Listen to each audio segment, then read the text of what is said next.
Hey guys, welcome back to the Smitty and D Show. Of course, I am Tony D, and in the studio, I would like to call him kind of a professional friend colleague because I bother him all the time, but I've known him for a few years. You may see him on his own podcast, and he's actually going to tell us about that a little bit later. But also, you can catch him in one of his many stores. I'm sure a few of you guys already know who he is. The name of the brand is Private Label. Welcome to the studio, Mikey Moran. Oh, welcome. Thank you. I'm so excited. This is actually happening. We've been talking about it. I know. And I'm just like, I've been stalking him. Like, hey, can you do my show? Can you do it? Thankfully, at least I have one stalker, so that's good. You know, check that off. I know. I'm a good one, though. I don't come to your house. Well, okay, true. You come to the store. It was even better. Like, this is and fantastic. Bother you all the time. No, it's okay. How did you get involved in this industry? This is crazy, right? A white boy in the black hair care extensions market. How did that happen? How did I get into the hair industry? When people look at me, they're like, wait, what? I mean, I was talking to your dad, and he's like, the beer industry? I was like, no, hair industry, not beer. He was about to support you. Yeah, he's like, he got all excited. He's like, beer, and then I heard hair, and he's like, oh, hair, you know, what am I going to do? He's like, I already got this great gray hair. What am I going to do with your hair? Right. So I was out to lunch with a business partner, and he was telling me all about the hair extension market. This is in 2013. I knew nothing about hair other than a few dating experiences previously. So I you know a little bit about that. You got to be careful with some things. So you trying to run your fingers through someone's locks, and they told you, Well, you got to just, you can't pull on certain things if you're just joking around and other stuff. I'm just saying. We're just talking. Okay. And I started looking into it, and I had a previous business fail. And I started looking into it. And back in 2013, there wasn't near as many people in the industry. And I wasn't real passionate about hair then, like I am obviously now, which you know. So I said, hey, this looks interesting. Let me give it a try, not thinking that it would blow up to something big like it fortunately has.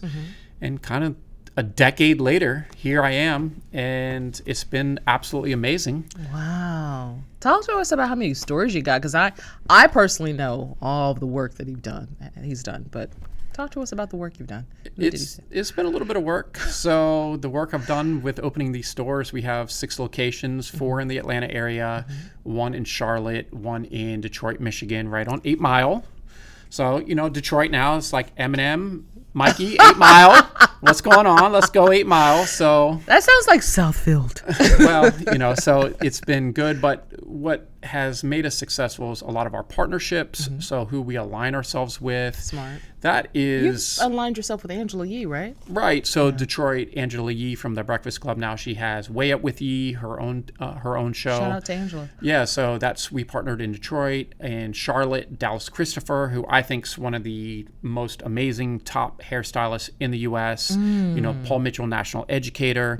So he actually is in the Charlotte store, and he works with us now, the main business, and he's my right-hand man. I mean, I spend more time with Dallas than I do my girlfriend at this point, and he's taught me so much. Wow. So he's the hair guy as far as doing hair, hair care, all that, and then he has he's taught over 10,000 students. Oh, wow. It's pretty incredible. And then I'm more of the manufacturing, marketing, business side. So as a team, it's become really powerful. I love it. What is it like? The question we all are waiting for. What is it like working with all of these people of color? Are we talking about working We're with... talking about clients.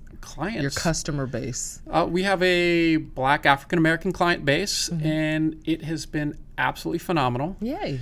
And for me, one of the reasons why we're successful is because we make our clients successful. So we work with a lot of clients to help them on the back end of starting their hair business. We became the first partner with Shopify, hair partner with Shopify.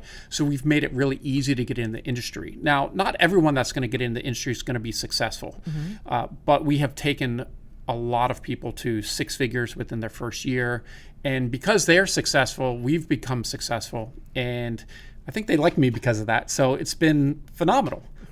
I love it. I love it. Okay, so give us, just drop the dime on us. Tell these folks how they can become successful in the hair industry.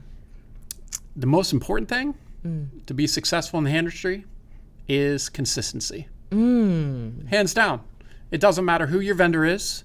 It doesn't matter how good you are at marketing and how pretty you are, or how well you can do hair. If you're not consistent with all of it, it really doesn't matter.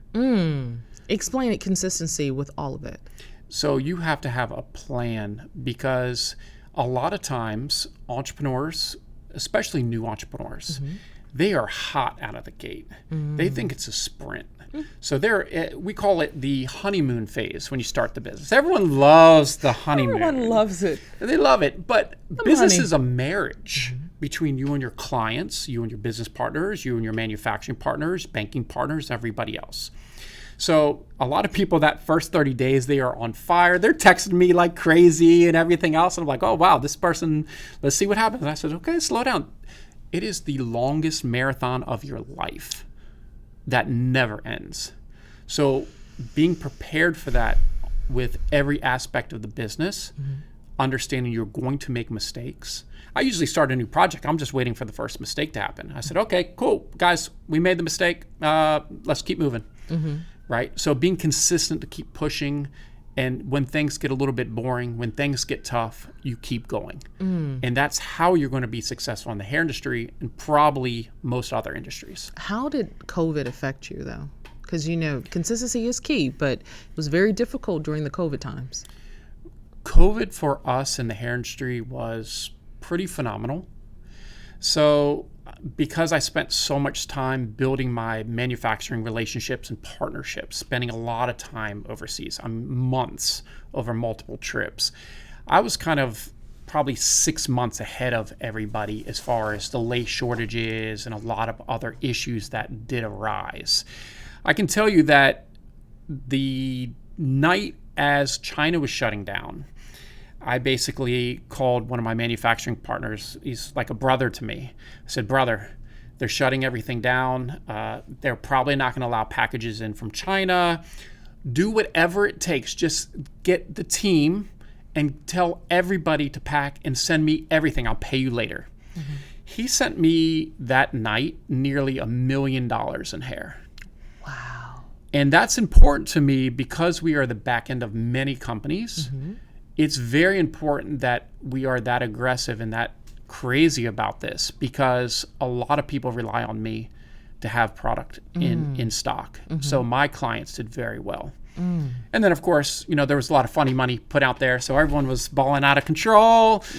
Super long lines at Gucci and everything else. We had our lines, and it was great. And it was definitely, I grew a lot during that time as well. And I learned a lot and tried to help as many people during that time. So it was very difficult, but it was also an amazing learning experience. Yeah. Wow, $1 million? You were Just that overnight. guy. So from the hair in perspective, from the people that own the businesses, it was very difficult to get hair and closures and so on and so forth.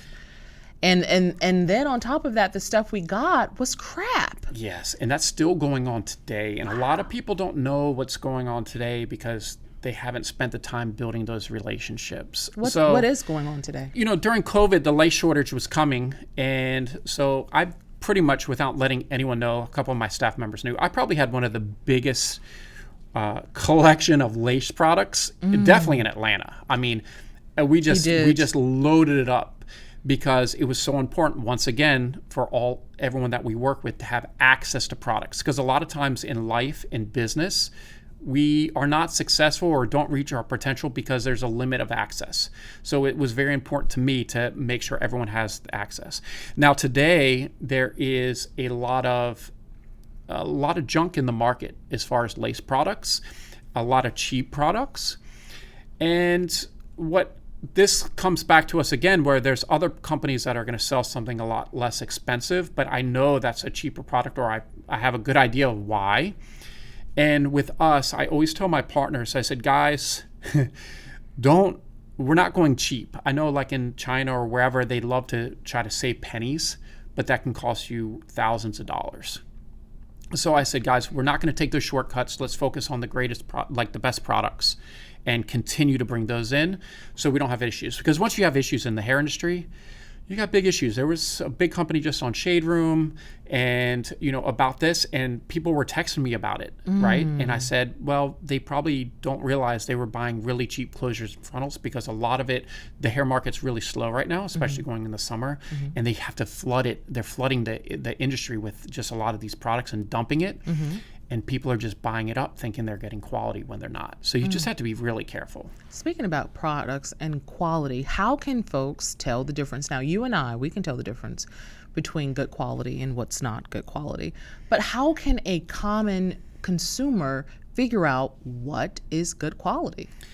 It's tough. I mean, you have to take that bundle, close your eyes and say, how is this good quality hair? Pray to Jesus. And hope. I've got a couple of tricks that I use. I don't know if you use these tricks. Yeah, there's definitely, there's two types of hair. There's virgin hair and there's raw hair, right? So raw hair is not for everyone, even though it's going to be a better quality hair. So, the cuticles are in line. You're going to have a better quality hair. You're going to be able to dye it better. Whereas virgin hair it's probably has some sort of processing where they're aligning cuticles, which is not a bad thing because with this process, it is allowing the market to have human hair at a very affordable price, right? So even at private label, our cheapest bundle, we start bundles around, I think, $26. And the reason I do that is people are like, well, private label, it's supposed to be all good quality, think Gucci. That's right, but at the same time, not everybody has the budget for human hair. And it's always been important to me that we are all inclusive for the different levels of spend. So that's why we have that. So it's going to have more short hairs inside the bundle. It's not saying it's a bad bundle, but you might have some flyaways. I don't have problems with flyaways myself, but you put it on, you have some flyaways, you might need one of those wax sticks to kind of to bring it back to life, bring it down. So you have that. The short hairs is definitely something. They skimp on the bundles with the weight, so that becomes an issue.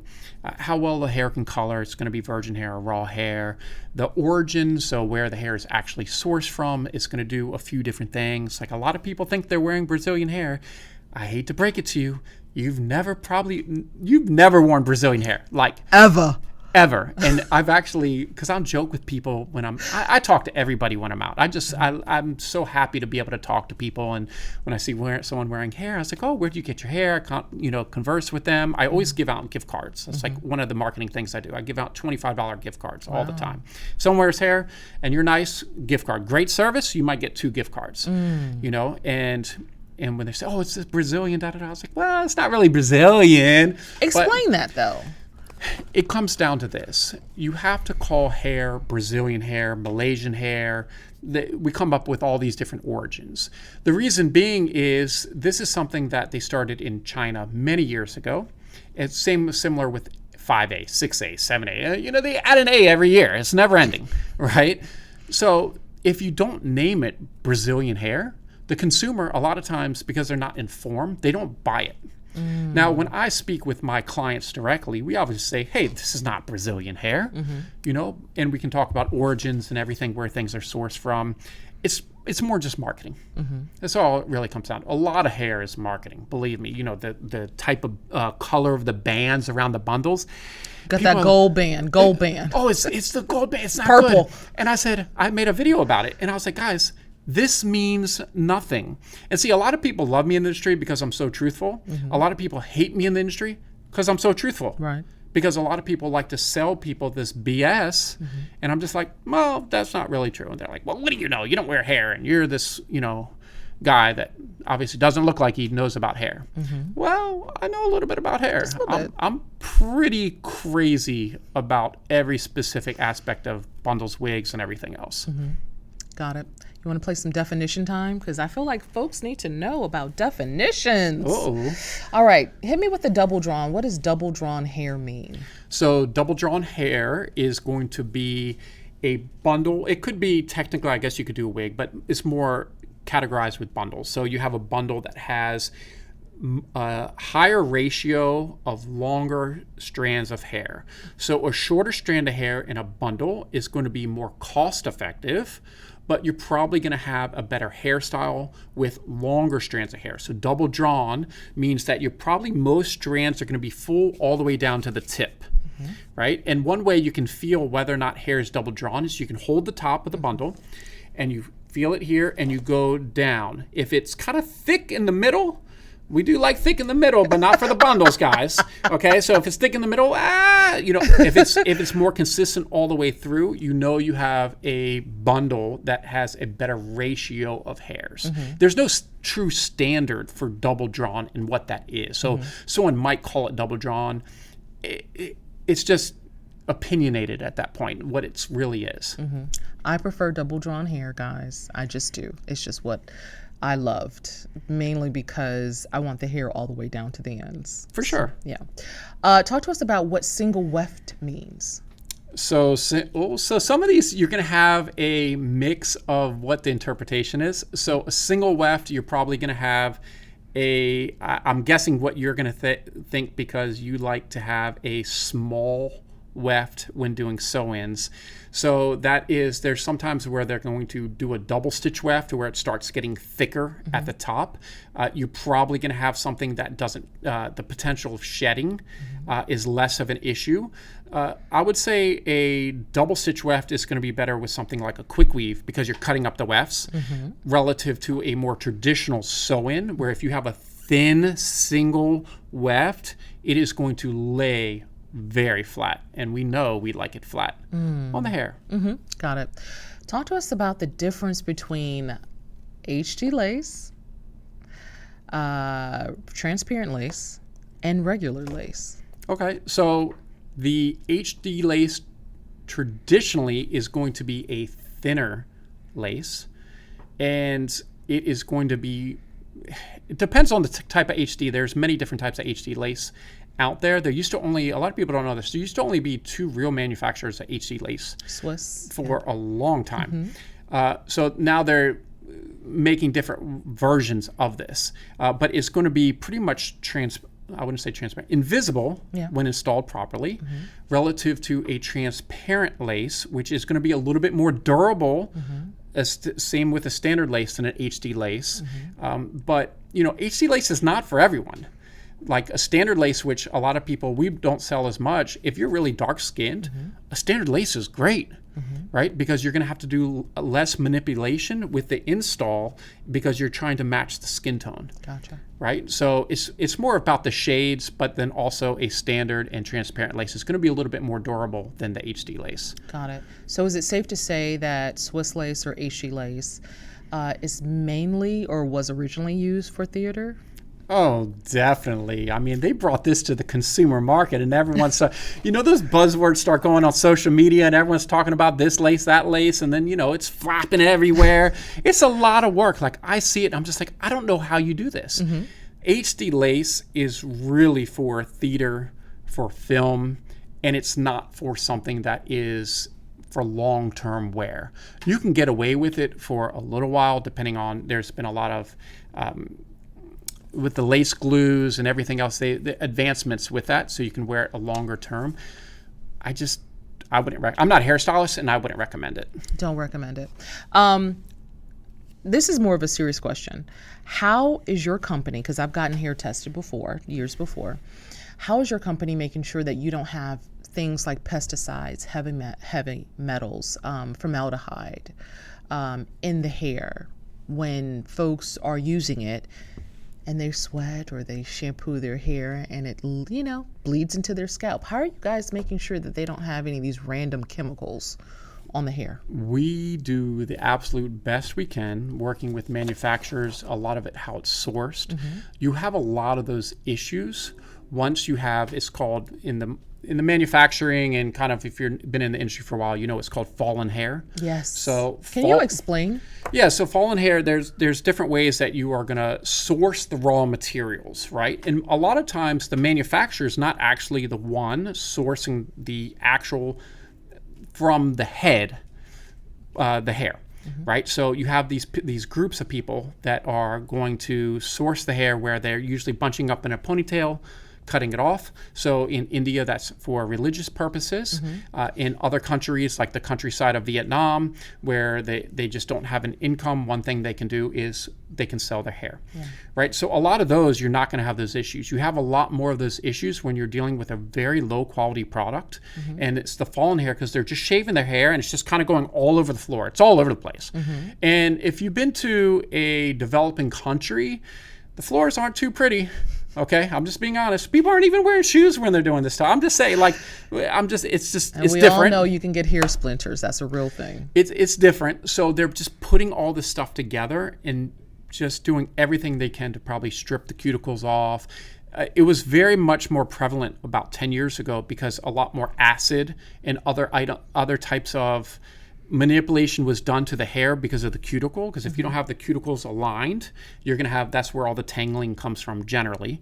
So they would just do an acid bath, right? So you would hear back in the day, maybe like 10 years ago, you don't hear it as much before, oh, this hair smells like corn chips.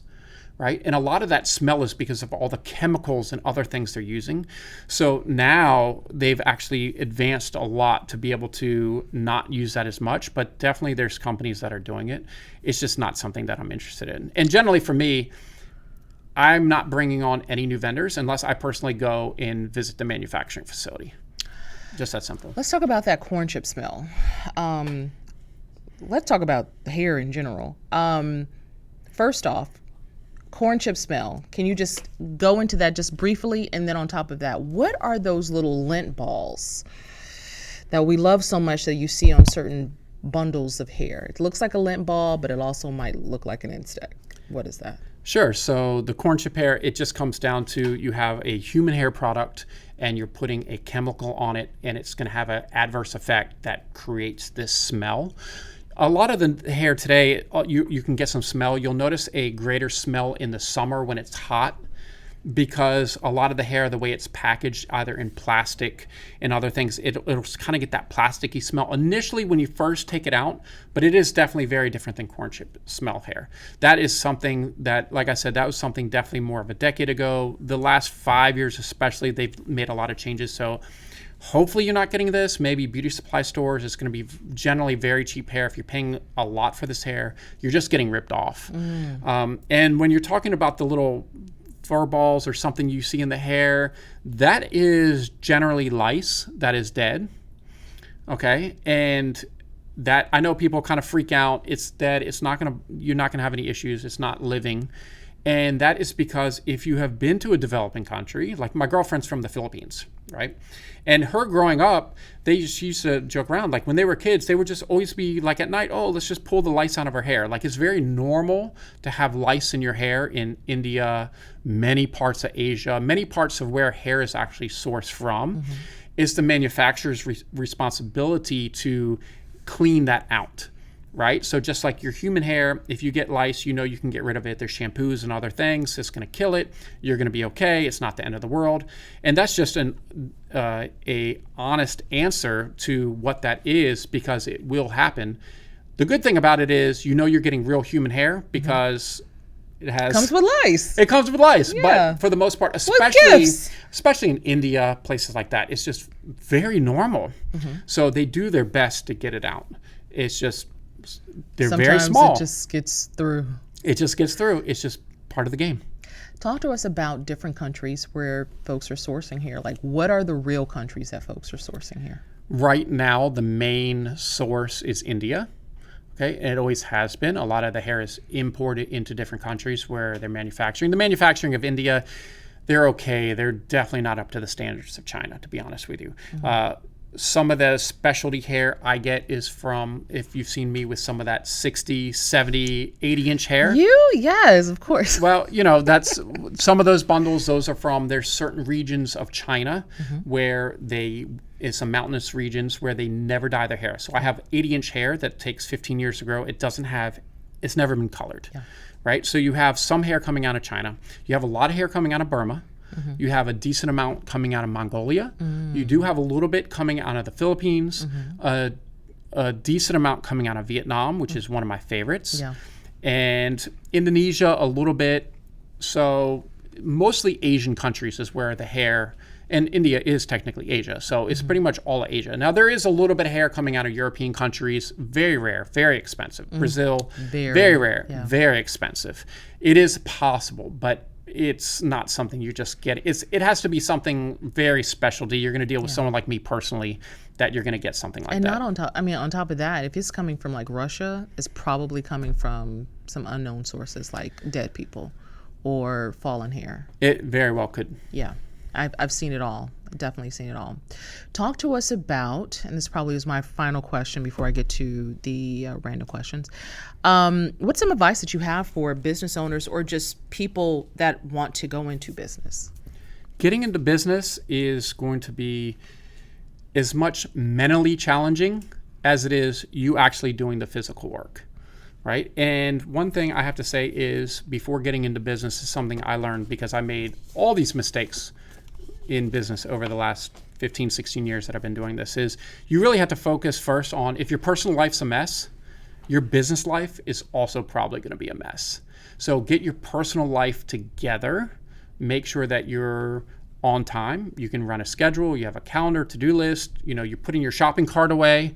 Like, these basic things are general traits that if you can't do these basic things, once you get into business, it's going to be very difficult.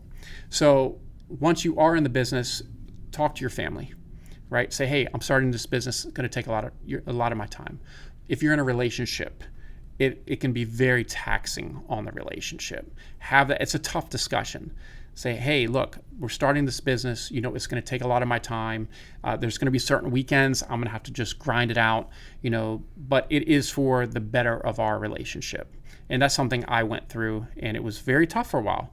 And I've gotten better over the years at giving more time to the relationship now that things have stabilized in the business, but I'm also a decade in. So think about that mental side. I don't think a lot of people talk as much about the mental side as they should, and the relationship side, not just business relationships, but people that are your friends and family. Because a lot of friends, actually, one of my mentees, she's doing very well, by the way. And she said, Mikey, she called me one day, Mikey, my friend is so upset because I didn't go out with her last night because I said I have to wake up early and do this project for what you told me I need to do and everything else. Is that okay? And I said, well, yeah, you can't just keep living your life, just partying every single night. Sometimes you do have to work on weekends. Like, work-life balance as an entrepreneur, take it and just throw it out the window. Out the window.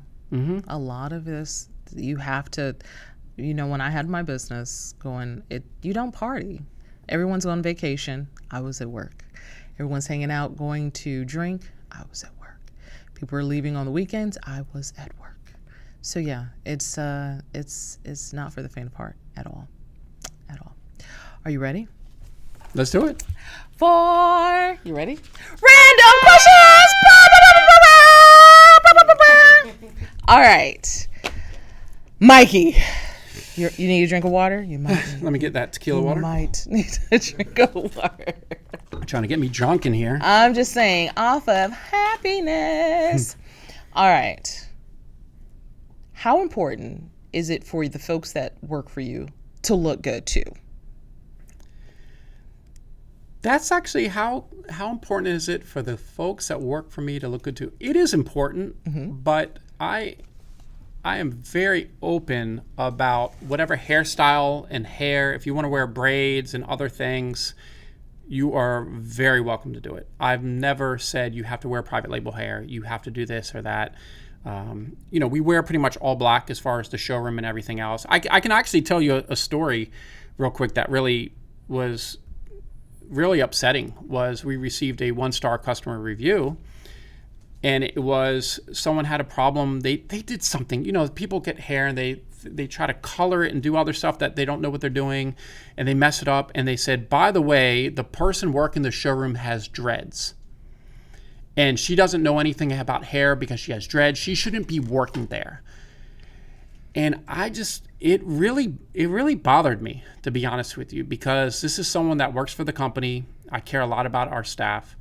And I think this is such an issue in the world, and especially in America, with the type of hair you wear. And it's very discriminatory. And it was just very upsetting. So I said, look, let me try to get this removed. Make sure, let's try to bury this or something. I don't want her to see it because it's going to ruin her day. Maybe not. But, that's kind of bothersome to me that experience happened. And I just wish people could be a little bit more open about what they can wear. And my team's professional. And they're very professional. That's weird. My sister has locks, and she had the hardest time dating and finding a job. And I actually told her that she needed to pin it up, because folks are not, and she's in Texas too, folks are not as, just open-minded when it comes to hair, black hair, that is, as we think they are. They're passing laws to allow us to wear our natural hair. That sounds crazy. It's unbelievable. It's unbelievable. But I know who you're talking about.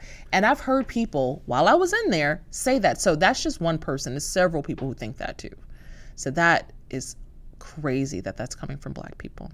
Yeah, it's very upsetting, to be honest with you, because I care a lot about my staff. So that was honestly one of the moments this year that just is very hard to get under my skin. Yeah. I actually asked one of my staff members who's been with us. Everyone's been with us for years. Yeah. Once we work with private label, you just stay with us. And I asked her, I said, have you ever seen me get mad? She looks at me and she says, I've never seen you mad. I've never seen you mad, Mikey. How is that even possible? So it's very hard at this point, because I feel like I've been through a lot in life and just in business, to get under my skin. And that, honestly, it got under my skin. Well, the climate that's going on now with China, how do you feel? Because a lot of people hate Chinese or China. How do you feel about working with China? I've worked with China for years. How do you feel? And what do you think could be some fixes? Like, how do we fix this? It's funny when you say China. China. I'm planning a trip back there actually right now, bringing some partners and potential partners. And all I can think about is Trump going, China. You know how he says it. He just can't say China normal. It's China.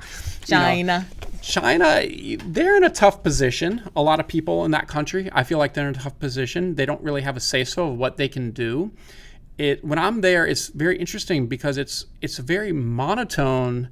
The people in hotels and in nice hotels and restaurants and everything, it's a very monotone culture relative. Like I've spent, because my first business was out of Thailand. So I spent a lot of time in Thailand, where everyone's land of smiles, everyone's smiling and happy.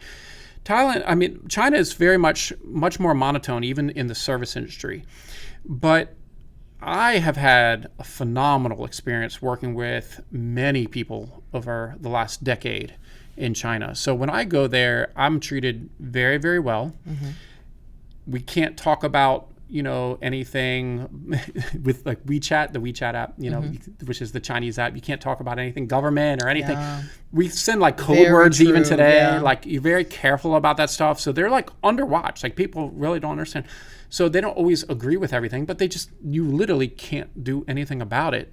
But as far as people in general, the culture is generally, you have to be careful, because it's generally like cut corners, cheap, save a penny. That can mess up like $1 million deal. Oh, right? I've been there. And I'm very specific. I'm like, don't cut corners. I will tell them, don't China me. That's racist, Mikey. I know, but they're my friends, so I can say we can't do this. Like, don't go cheap. Don't cut corners. Like, we're making a lot of hot tools now, and I'm like, don't try. We only want the best of this. I don't want to save a dime, right? Like, let's be very specific about this. But so you got to go there, and you have to say those words. Don't cut corners. Don't cut. It makes a big difference when I show up. I'll tell you a story. I was working with a company using their products. Should I say their name? It's Design Essential. And they were getting things produced in China, and they changed one ingredient. You hear what I'm saying? One ingredient. They took a left instead of a right, changed the entire formula. All of their product was crap after that. Just one product change. And because they don't use the product, they don't really care. They're just looking at, we saved a penny per product. But their entire inventory was destroyed. And I learned right then and there, if you're going to be producing in China, you better have some say-so, and you better be able to go there and tell them. For sure. Yeah. It's it becomes an issue. A lot of the hair care products, you have to be really careful about the manufacturing in China, to be honest with you. Like edge controls and other things that are going to be directly on a scalp. I would be very cautious about what I would produce there, just because they still might try to cut corners, and that can cause issues. Yeah. If you weren't doing hair, what would you be doing? If I wasn't doing hair or being in the hair, well, I don't do hair, but if I wasn't in the hair industry, I believe today, I was talking about this yesterday actually, I would love to have a small boutique coffee bean farm to produce coffee to sell to the U.S. Maybe somewhere down in either Dominican Republic or Costa Rica is very well known for coffee. I haven't been to Colombia yet, but I know they have phenomenal coffee there. Vietnam has an amazing coffee culture. But you can't buy anything, and it's very difficult to buy stuff in Vietnam. So maybe Dominican or Costa Rica, I would have a boutique small coffee farm to grow coffee beans and have a cool coffee company. What has hair taught you? And this is a real question. Take your time. Because this industry taught me a lot. It taught me that I was not prepared. Okay? You hear what I'm saying? Not prepared. After COVID, no, not here for it. What have you learned from hair? I would say from the hair industry, because we work with so many people directly as far as business, I have learned that people need help. And that's why we've spent so much time focusing on helping people grow their businesses and giving out education. So I've learned, I didn't realize it as much when just getting started, that people really do need help as far as from an education standpoint. This is coming from someone, I barely passed high school. I didn't go to college. Like, I cannot learn. Like, if my life depended on it, until I learned that I have all sorts of learning disabilities and everything else, then I learned how to learn. But people I feel like in the hair industry, there's so many gatekeepers of knowledge. And I try to do my best to help educate others. I've held tons of free seminars. We did a laptop giveaway. A lot of people, especially during COVID, give you an example, a lot of people were trying to run their hair business and start the business, building websites on their mobile phone. Very difficult. And when COVID happened, I grabbed all our devices in the company that we weren't using, and I just posted. I have a very large Facebook group. It's about 40,000 people. I said, guys, we're in a tough time. I have extra devices. I know kids are learning at home. You're trying to run your business. I'm going to send everyone all our computers. And then I ended up buying, in the last 2 years, about 150 brand new laptops and sending them out to the hair community to help them out. And I feel that's something very special, because a lot of people are at a disadvantage not having just a computer. People think that everyone has computers. They don't. So what I've learned from the hair industry is that people need help. And when you're at a point in your business when you can help people, it can be very rewarding, even more so than the success of your business, to see others thrive because you've helped them. Because sometimes people do just need a little extra help, because no one in their life has given them anything to help them move forward in business. The question before my last, tell me something controversial. Take your time. Controversial related to the hair industry, or just whatever in general? Whatever you want to give me, I'm Mikey. Such a non-controversial. Give me something controversial. I'm such a non-controversial guy. That's just kind of. Or tell me a story. Give me a topic. A topic. What should we talk about? Let's talk about consultants. Hiring the wrong consultants. I don't know. I can tell you a story about hiring the right consultant. Good. Okay. So when we were scaling up our business, I felt like I was at a point in my life that I said, you know what, I've kind of tapped out as far as where my mindset is and everything else. And I hired a very expensive consultant. And they were the top SEO company in marketing probably in the world at this point. This is back in 2017. And I said, okay, guys, I've paid $1,000 for the course. At that time, $1,000 was a lot for me. And to buy like an online course for $1,000, I was freaking out. I said, okay, I'm spending $1,000 on this. I need to take it seriously. Went through, business kept going. I said, hey, Mikey, you're really doing well with this. You might be at the point where you can hire us as consultants, which I did for 6-month contract, 2 calls a month, 1-hour calls each. So 2 hours a month, $7,000 a month. So $3,500 an hour. It totally changed the way I know this. I think of it even today. I'm just like, that's ridiculous. But it had changed my total mindset. It opened up doors to marketing and other information I didn't have access to. And it helped our business triple in sales. We were probably ended up being one of the fastest growing hair companies ever in history. We ranked 278 fastest growing companies in America in Inc. magazine, which is a huge competition with literally zero funding, because I was completely broke when I started this business and I borrowed the money from my mom. Thankfully, I did pay her back before she passed away unexpectedly in 2020. Sorry. But yeah, so sometimes spending money for education, as long as you're learning from the right people, be careful who you learn from. Learn from people that have done stuff. One of my biggest issues with social media is people have these classes because they have this huge following. They think they know business. And I'm looking at what they're talking about. It's like, it's such a cash grab. I will start a course to give the same information for free and give better information just because that kind of stuff pisses me off so much. So don't be afraid to pay for education. If you want to grow in life and grow in business, sometimes taking classes and because it's free is not always good. Because if you take a free course, it's not always good because you don't have to get that money back out of it. But if you paid $1,000 for that course, you better believe you're like, oh no, I'm doing my course today because I paid a G for this. Okay, I need to get my money back. Yep. So that's one of the incentives of actually paying a lot for a course. Last question. It's at the end, Mikey Moran. It's at the end, right? And you are going to see God. What do you hope he says to you? You did the best you could. Do you think you did the best you could? I continually try, and I always try to do better. I feel like I'm never done. So for what I know today, I've done the best I can. But every year, from experiences and from people, I continue to grow. So every year I do better because I think it's so important to grow from the right people you surround yourself with, continuing to educate yourself and learn, read books, travel. When I go to different countries where people literally have nothing. Yeah. And then I see people complain about little things. Even myself complain about something. Oh my God, my flight was delayed. Most people will never even get on an airplane. And I'm complaining about a 30-minute flight delay.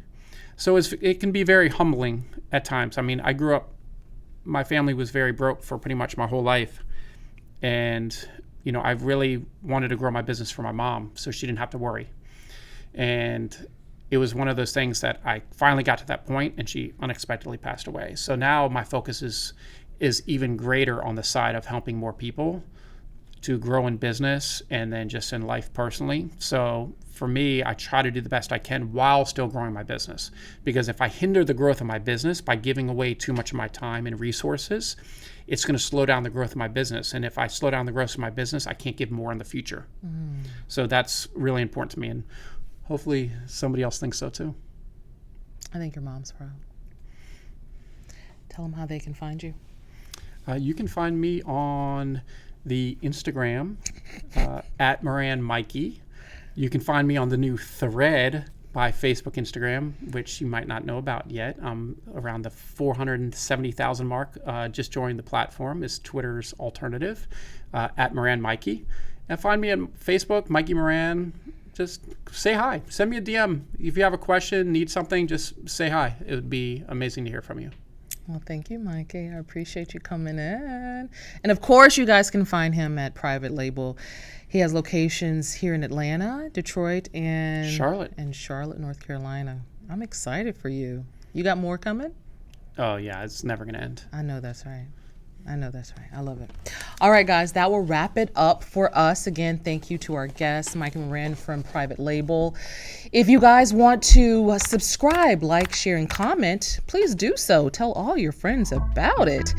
But until then, if you want to get in contact with us directly, info at smittynd.com. Again, that's info@smittynd.com. And until next time, guys, take care of one another.